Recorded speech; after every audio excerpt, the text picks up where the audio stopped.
A paz do Senhor Jesus Cristo, estamos começando mais uma lição. Nesta oportunidade, nós vamos comentar a lição de número 12, cujo tema é a conduta do crente em relação à família. Na lição passada, que foi a lição de número 11, nós estudamos o tema atributos da unidade da fé, humildade, mansidão e longanimidade. Mas agora, nesta lição de número 12, nós estamos aí diante desse novo desafio, onde nós vamos aprender mais um pouco acerca da palavra de Deus. Você que está aí pela primeira vez em nosso canal Escola Bíblica, seja muito bem-vindo. Eu sou o seu irmão, o presbítero Carlos Henrique, e venho através desta videoaula lhe oferecer subsídios da Escola Bíblica Dominical. Se você está pela primeira vez e após esta videoaula você gostar, se inscreva em nosso canal, deixe aí também o seu like e não se esqueça de compartilhar a palavra do Senhor. Amém? Vamos então estar lendo o textuário desta lição que nos diz assim: por isso, deixará o homem seu pai e sua mãe, e se unirá à sua mulher, e serão dois numa só carne. Efésios, capítulo 5, versículo 31. Verdade prática. Deus estabeleceu o casamento monogâmico, heterossexual e indissolúvel, isto é, a instituição da família para a glória do nome dele. Meus irmãos, a leitura bíblica em classe desta lição se encontra em Efésios capítulo 5, versículos 21 ao 33 e também o capítulo 6, do versículo 1 até o versículo de número 4.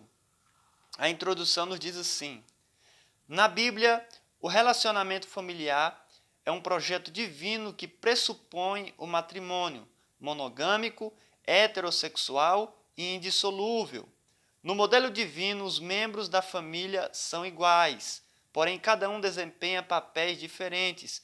Nesta lição, veremos a conduta requerida por Deus para a família cristã. Então, meus irmãos, é exatamente isso que nós vamos estudar nesta lição. A conduta do crente, seja homem ou seja mulher, seja o pai, seja a mãe, seja o filho, nós vamos aprender sobre a sua conduta em relação à família. Aqui o comentarista desta lição, o pastor Douglas Batista, ele logo na introdução nos diz que esse é o casamento que agrada a Deus, um casamento monogâmico. O que é um casamento monogâmico? É um casamento entre uma pessoa apenas, ou seja, um casamento em apenas duas pessoas, melhor dizendo, um casal. Não é como na antiga aliança, como havia a bigamia, que era um casamento de um homem com duas mulheres, ou a poligamia, que era um casamento de um homem e com mais mulheres.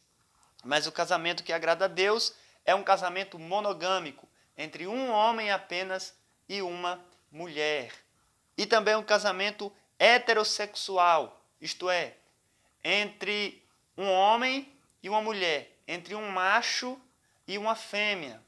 Não pode ser um casamento com pessoas do mesmo sexo, entre dois homens ou entre duas mulheres, mas sim entre um macho e uma fêmea. Um casamento heterossexual e indissolúvel. O que é um casamento indissolúvel? É um casamento inquebrável, é um casamento indestrutível, é um casamento que não pode ser desatado, um casamento que não pode ser diluído.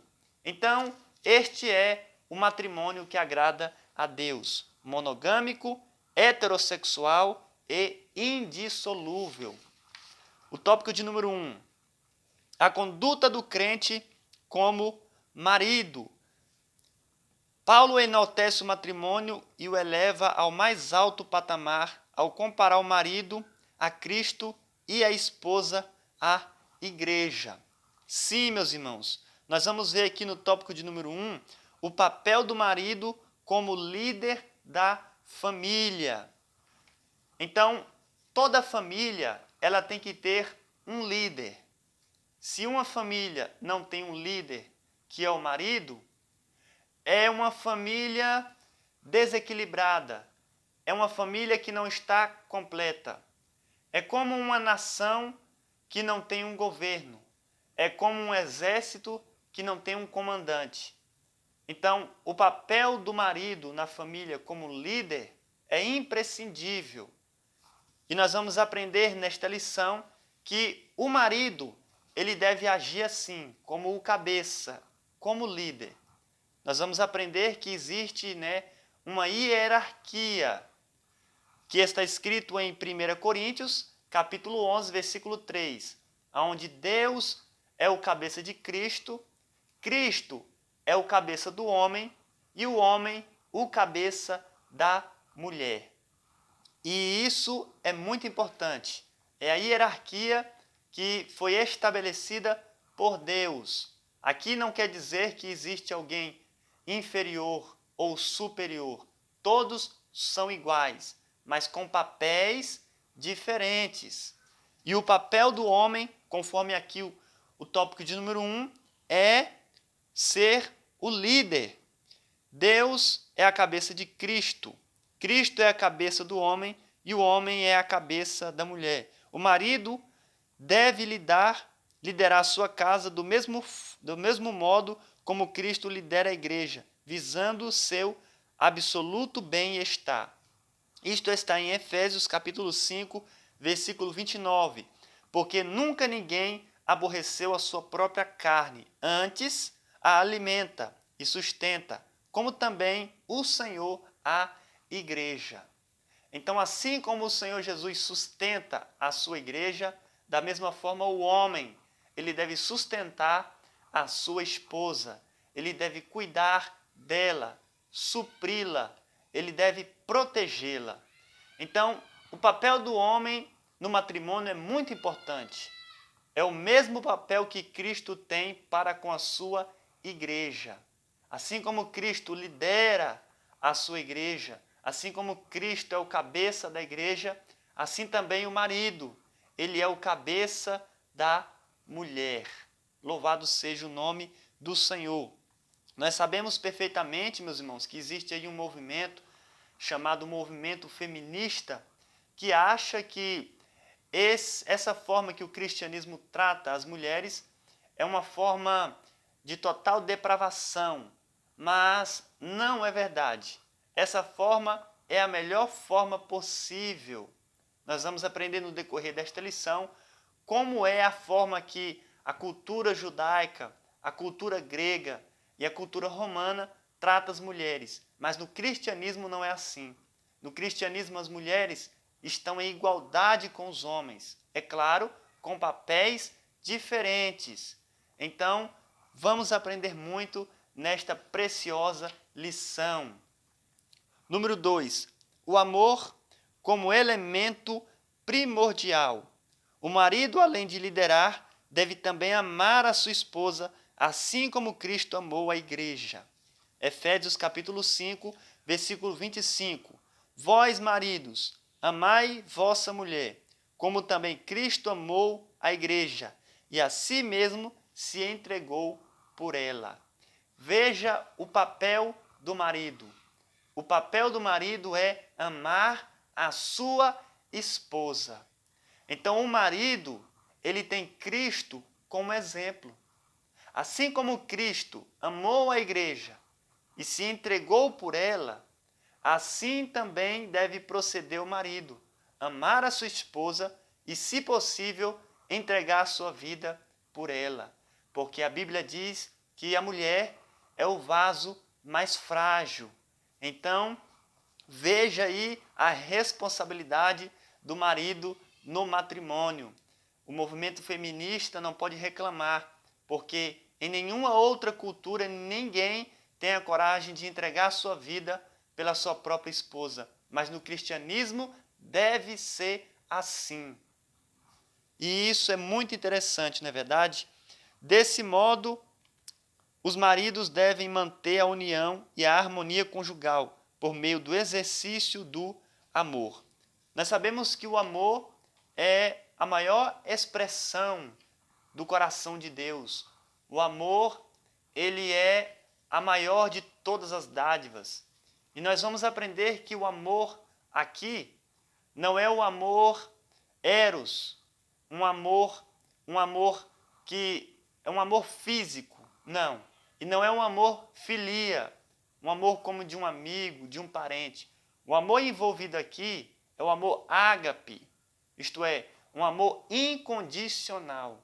Você ama a sua esposa incondicionalmente, sem esperar receber nada em troca.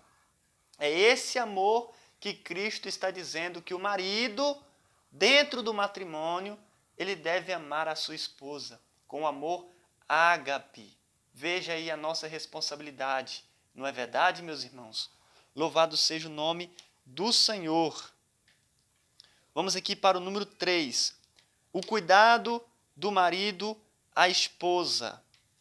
Meus irmãos, o marido, ele deve cuidar da sua esposa, né? A gente percebe que lá no Éden, Adão, ele foi responsabilizado, embora Eva, que comeu ali daquele fruto proibido e ofereceu ao seu marido, mas a responsabilidade caiu sobre Adão, porque estava sobre os seus ombros a responsabilidade de cuidar da sua esposa e também do seu lar.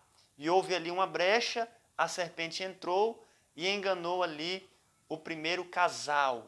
Então, meus irmãos, nós não podemos cair no mesmo erro de Adão. Não podemos dar brecha no nosso matrimônio, não podemos dar brecha no nosso lar, na nossa casa, na nossa família, porque senão a serpente vai entrar. Então, o papel do marido é cuidar da sua esposa. Louvado seja o nome do Senhor. É interessante que o homem ele foi feito do barro, mas a mulher não. A mulher ela foi feita da costela, do lado. Ela não foi tirada de trás para estar atrás do homem. Ela não foi tirada da frente para ficar na frente do homem. Ela foi tirada do lado. Para quê? Para estar do lado do homem, debaixo do braço, para ser protegida pelo marido, do lado do coração, para ser amada. Louvado seja o nome do Senhor. Então, esse é o papel do marido, cuidar da sua esposa. Em nenhuma cultura existe um cuidado maior para com a sua esposa, a não ser no cristianismo. Porque em outras culturas a mulher é desprezada, a mulher é vista como um zero à esquerda. Sim, a mulher está debaixo dos pés de alguns maridos em outras culturas. Ela não é vista com bons olhos, ela não tem os mesmos direitos, mas no cristianismo não, ela é amada. Aleluia, louvado seja o nome do Senhor. Tópico de número 2, a conduta do crente como esposa. A mulher casada é comparada à igreja de Cristo. Sim. Número 1, o conceito de submissão cristã. As Escrituras ensinam a sujeição de uns aos outros no temor de Deus. Isso está no livro de Efésios, capítulo 5, versículo 21. A epístola aos Efésios é a epístola que nós estamos estudando aí neste trimestre. E o versículo de número 21 nos diz assim: sujeitando-vos uns aos outros no temor de Deus. Todos nós devemos nos sujeitar uns aos outros. Aqui está a igualdade. Assim, o marido deve sujeitar a mulher ao marido, o filho aos pais. Há uma sujeição, conforme nos diz o versículo aqui, uns aos outros no temor de Deus. A esposa, ou seja, esposas aos seus maridos, dos filhos aos seus pais, dos servos aos seus senhores. No caso das esposas, a submissão deve ser assim como a igreja está sujeita a Cristo. Aqui, meus irmãos, nós temos algumas referências muito fortes. A primeira referência está no versículo de número 22. Vós, mulheres, sujeitai-vos a vosso marido como ao Senhor. Então, o modelo para o marido é Cristo. E o modelo para a mulher é a igreja. Porque assim como Cristo ama a sua igreja, o marido deve amar a sua esposa. E assim como a igreja é submissa a Cristo, a mulher deve ser submissa ao marido. Então aqui há uma cadeia da felicidade familiar. É como uma engrenagem. Se cada um fizer o seu papel, tudo vai dar certo no lar. Primeiro começa com a mulher. A mulher ela tem que ser submissa ao seu marido. E depois o homem, ele deve amar a sua mulher. E depois o filho deve se submeter aos seus pais. E esta cadeia vai terminar na empresa. Os servos vão respeitar e obedecer aos seus patrões. E os patrões também não vão maltratar os seus funcionários. Veja que essa cadeia da felicidade familiar, meus irmãos, ela vai terminar na empresa. Se cada um fizer o seu papel, vai ser um lar feliz, abençoado, cheio de amor, harmonia, paz.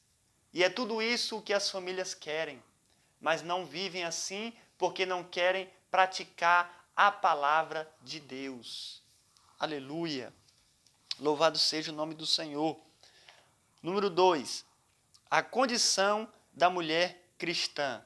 Portanto, a mulher cristã desfruta de plena liberdade em Cristo e não está sujeita a nenhum sistema de escravidão. Então, essa é a condição da mulher cristã hoje. Ela não é uma escrava, ela não é uma mulher que está deixada de lado. Pelo contrário, ela está na mesma condição do homem, conforme eu disse no início desta lição, apenas com funções diferentes. No início da Assembleia de Deus, foi assim. A mulher, ela não tinha muitos privilégios, né? Porque a mulher, no início da Assembleia de Deus, missão, quando começou aí com os pioneiros, a mulher ela não podia nem pregar, nem ensinar, só testificar. Mas essa barreira foi sendo quebrada e nós sabemos que o Espírito Santo usa tanto o homem como a mulher. Hoje nós sabemos que a mulher sim pode pregar, pois aquela mulher evangelizou toda a cidade de Samaria. Não é verdade? Então o próprio Jesus ali, conversando com aquela mulher samaritana, quebrou muitos paradigmas e barreiras que havia e disse, vai fazer a obra de Deus, porque eu vim agora estabelecer uma nova ordem. E essa ordem é que o homem e a mulher têm os mesmos direitos. Então, meus irmãos, veja hoje, né, a condição da mulher cristã. É uma bênção, porque o próprio Jesus Cristo fez isso. Número 3. A reverência devida ao marido. O amor do marido para com sua esposa deve ser altruísta. Esse amor serve ao propósito divino de capacitar a esposa a ser recíproca ao marido. O homem que assim se porta coopera para que a esposa o reverencie. Conforme eu disse, meus irmãos, aqui é uma engrenagem. Se cada um no lar cristão fizer o seu papel, essa engrenagem vai continuar funcionando. Tudo vai dar certo. Se o marido ama a sua mulher, não apenas com um amor eros, um amor sexual, físico, pela sua aparência, pelo seu corpo. Se o marido ama a sua esposa, não apenas como um amor filio, que é o amor como de um amigo, porque o casal tem que ser amigo também, tem que conversar. Mas se o marido ama a sua mulher com o amor ágape, que é o amor que não espera nenhuma recompensa, nada em troca, que é o amor incondicional, esta mulher vai ficar constrangida e automaticamente vai ser submissa a ele. É muito fácil. Basta o marido amar a sua mulher e automaticamente esta mulher vai ser submissa a ele, conforme Cristo nos falou. Paulo escrevendo Efésios capítulo 5, versículo 22. Vós, mulheres, sujeitai-vos a vossos maridos como ao Senhor. Então veja que cada um no lar tem aí o seu papel. Amém? Vamos aqui para o tópico de número 2. A conduta do crente como filho. Nós aprendemos aqui, meus irmãos, a responsabilidade do marido, da mulher, os direitos de cada um. E agora nós vamos ver aqui no tópico de número 3, qual deve ser a conduta do filho no lar. Número 1, a responsabilidade dos pais. Os pais devem criar seus filhos na doutrina e admoestação do Senhor. Isso está em Efésios capítulo 6, versículo 4. E vós, pais, não provoqueis a ira a vossos filhos, mas criai-os na doutrina e admoestação do Senhor. Veja aí a responsabilidade que os pais têm hoje. Criar os seus filhos na doutrina e admoestação do Senhor. Os seus pais, eles vão ensinar os seus filhos a palavra. Os seus pais vão colocar limite nos seus filhos. Os seus pais, eles vão ensinar a como se portar. Os seus pais vão ensinar para os seus filhos a Bíblia, porque a Bíblia é o manual de instrução do ser humano. Então, esse é o dever dos pais para com seus filhos, porque o avivamento ele começa no nosso lar. A obra de Deus, primeiramente, é feita no nosso lar. Os pais vão ensinar aí os seus filhos a palavra de Deus. Eu já vi muitos testemunhos de crianças que aprenderam a ler, não na escola, mas em casa, com seus pais. E eles aprenderam a ler a Bíblia. O primeiro livro que eles leram foi a Bíblia, porque os seus pais antigamente ensinavam isso. Então a criança já chegava na escola adiantada, porque ela já sabia ler. E ela começou a ler a Bíblia, porque os pais verdadeiramente ensinavam os seus filhos a doutrina e a admoestação do Senhor. Não é verdade, meus irmãos? E aqui no finalzinho diz algo muito importante. Por outro lado, os pais não devem abusar da autoridade recebida, pois eles devem educar com brandura e amor, sem rigor excessivo ou imposição injustas, a fim de não incitar a ira de seus filhos. A Bíblia nos diz, meus irmãos, em Provérbios, que os pais, eles devem ensinar os seus filhos no caminho do Senhor, para que quando eles crescer, não venham se desviar do caminho. Eu quero ler com os irmãos aqui, Provérbios, capítulo de número 22. É muito importante esse texto, e o versículo de número 6. Instrui o menino no caminho em que deve andar, e até quando envelhecer, não se desviará dele. Ou seja, os pais, eles vão ensinar os seus filhos, não é o caminho, é no caminho. Os pais não vão dizer para os seus filhos, olha, é aquele o caminho, vão lá e sigam.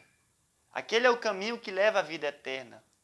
Não, os pais vão ensinar os seus filhos no caminho, eles têm que estar no caminho, eles têm que estar na presença de Deus e dizer para os seus filhos, vamos caminhar juntamente comigo. É no caminho, para que quando eles crescer, não venham se desviar dele. Mas aqui, o pastor Douglas Batista está nos dando essa proposta, de que os pais não podem incitar a ira de seus filhos. Efésios capítulo 6, versículo 4. E vós, pais, não provoqueis a ira a vossos filhos, mas criai-os na doutrina e admoestação do Senhor. Várias são as formas em que os pais provocam a ira dos seus filhos. Se um filho percebe que o seu pai não ama a sua mulher, automaticamente esse pai está provocando a ira no seu filho.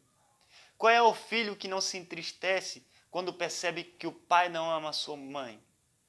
Quando uma mãe não é submissa ao marido, automaticamente esta mãe está provocando a ira no seu filho.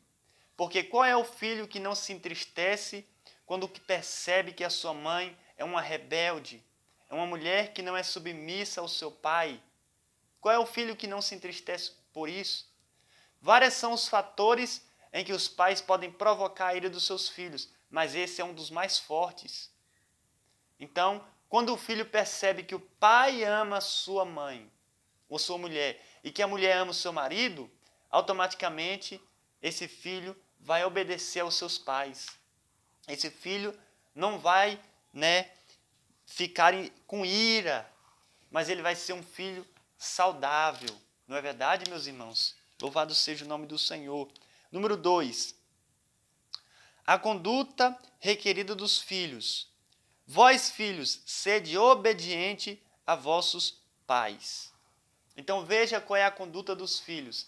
Ser obediente aos vossos pais. Todo filho deve obedecer aos seus pais, porque os nossos pais, eles são os nossos exemplos máximos aqui na terra. Então nós devemos obedecer a eles. O povo de Israel, eles tinham Deus como seu grande exemplo. Então eles obedeciam a Deus. E os filhos, eles têm como grande exemplo os seus pais. E por isso eles devem obedecer aos vossos pais. E por que os filhos devem obedecer aos vossos pais? Porque isto é justo. Está escrito em Efésios, capítulo 6, versículo 1. Vós, filhos, sede obediente a vossos pais no Senhor, porque isto é justo. Essa expressão, no Senhor, quer dizer que o filho deve obedecer aos seus pais como ao Senhor, como a Deus. Então, essa é a responsabilidade dos filhos. Honra o teu pai e a tua mãe. Isso está no versículo de número 2. Honra teu pai e tua mãe, que é o primeiro mandamento com promessa. Portanto, a obediência é devida enquanto os filhos viverem sob a tutela dos pais. E a honra é um dever para toda a vida. Isso é forte, não é verdade? Enquanto os filhos estão ali na tutela dos seus pais, enquanto eles não se casarem, enquanto eles estiverem vivendo ali debaixo do teto dos seus pais, eles devem ser obedientes, não importa a idade. Enquanto estiver ali e for filho, deve ser obediente. Mas depois de casado, eles agora devem honrá-los, porque a honra deve permanecer por toda a vida. Aleluia. E o número 3, o mandamento com promessa. Aos filhos que obedecem e honram seus pais, uma promessa dupla lhe é assegurada. Vamos ler Efésios, capítulo 6, versículo 3.